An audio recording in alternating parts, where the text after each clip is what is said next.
Iota's Chrysalis upgrade is here, ladies and gentlemen, and that means big thing for my favorite Internet of Things project. Stay tuned.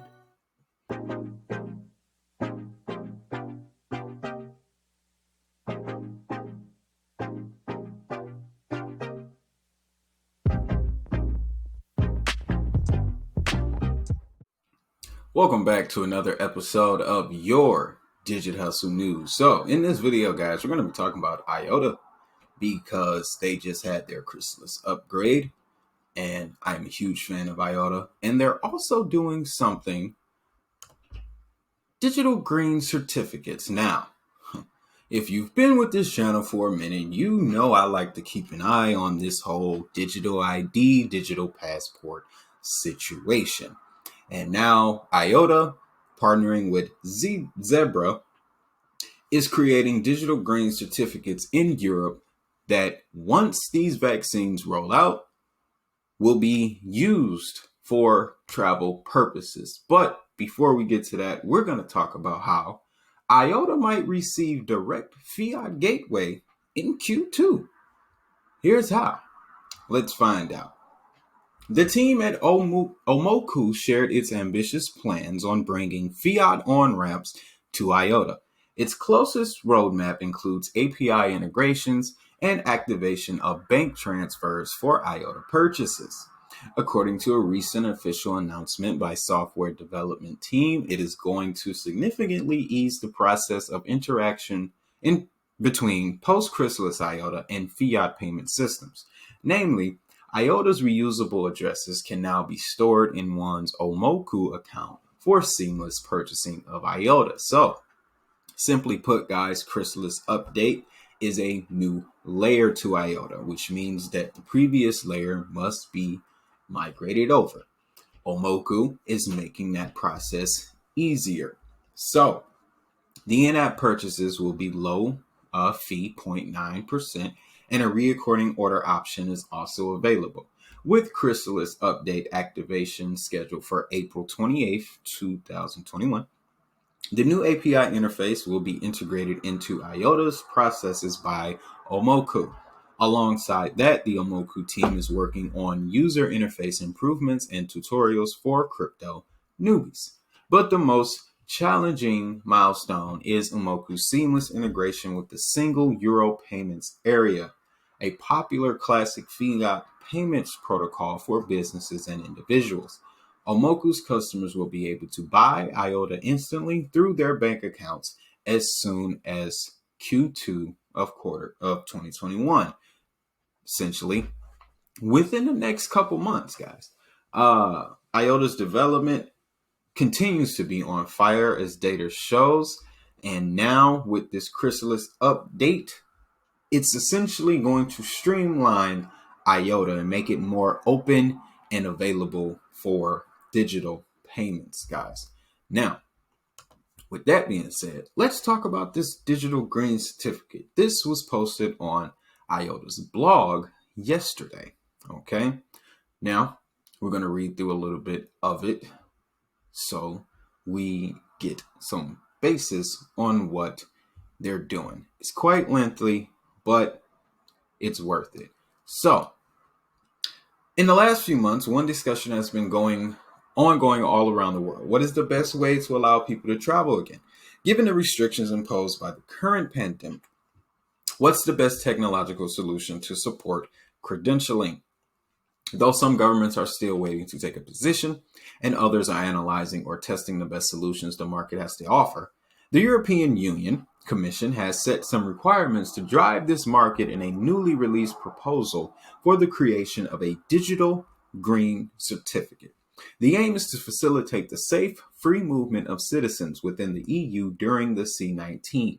Once deployed, the digital green certificate will enable travelers within the EU to present a credential that validates if he or she has been vaccinated against, tested it negative for, or recovered from C-19.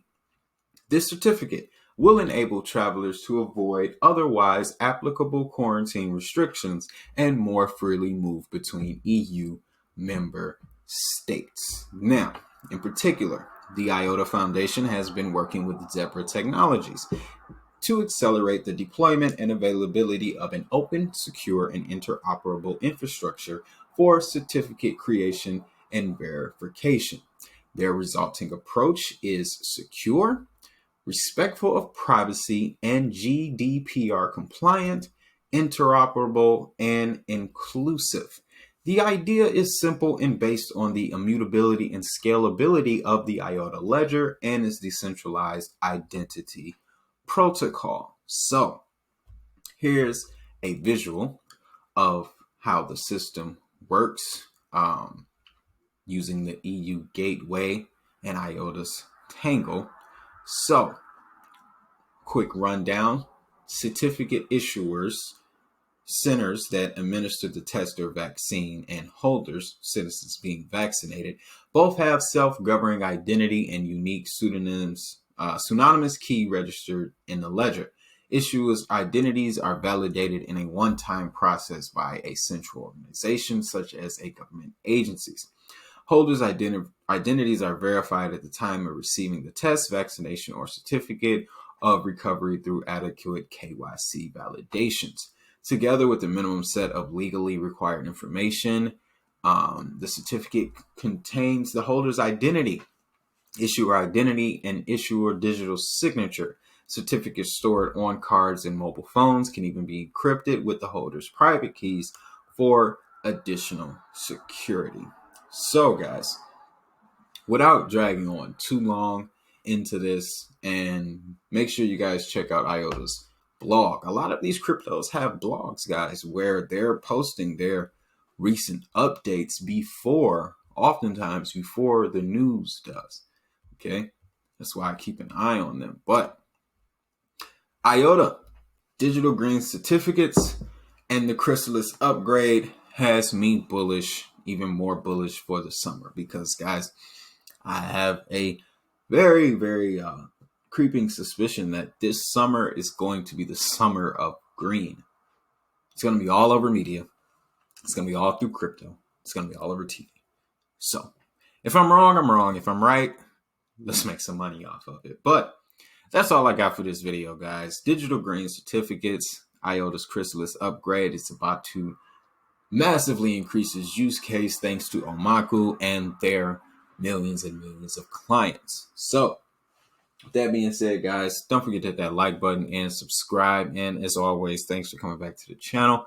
Feel free to get down at me in the comment section. Do you hold Iota? Are you looking to hold Iota? You want to know about the Internet of Things? Let's talk about it. You can also get at me on social media at Twitter. All my links are down in the link section, guys. Library, BitClout, PipeFlare, KuCoin. Great resources, great tools if you're looking to get into the cryptocurrency space. But that being said, guys, make sure you have a great day. Make sure you have a prosperous day. But most importantly, make that money. I'll see you in the next video. The European Union has unveiled a COVID certificate to allow people to travel across the continent and potentially save the summer holiday season in areas reliant on tourism. The green digital certificate would be shown at ports, airports and other border crossing points. It'll show if a traveller has received a vaccine, has previously had COVID and details of any test results. It could be brought in as soon as May. However, the EU's slow rollout of the vaccine programme, which has been widely criticised, has currently seen only around 5% of the total population get their jab. Alice Baxter reports. It's been a torrid 12 months for the travel industry, one of the major victims of the COVID pandemic. But today, the European Union outlined their proposal for what they're calling a green certificate, so that EU citizens can travel between member states.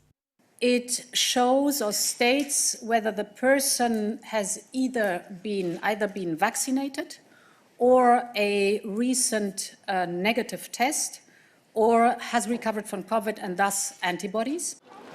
Meanwhile, the UK government says that they're drawing up plans for a COVID certificate and will publish a report on April the 12th. We are having debates, discussions about travel. I think that's really important that people can travel safely. But I think what we also have to do is be driven by the data. We've got to see how the coronavirus develops. And once we've reopened the economy, I'm sure we'll be looking at other measures to make sure that people are safe and, above all, that the confidence of the public is maintained. Where governments have hesitated, perhaps because a certificate or passport throws up ethical questions, discriminating against the young, those awaiting a second jab, those who opt out of vaccinations, business has set the pace. P&O this morning announced a resumption of cruises around the British Isles later this summer on board the Iota, so long as passengers can show they've been vaccinated before boarding. So when people book, they don't need to prove their vaccination, but when they travel, they will need to prove they're vaccinated. This is moving at pace, as your programme has reported this morning. So we anticipate by the 27th of June, which is our first sailing, there will be a government accredited scheme to prove your vaccination. But at the very least, then, of course, a letter from your GP would suffice. Saga have already announced similar rules for all of their holidays, while BA have said that they're working on a COVID passport app. After one of the most difficult years in living memory, glimmers of hope. Alice Baxter, BBC News.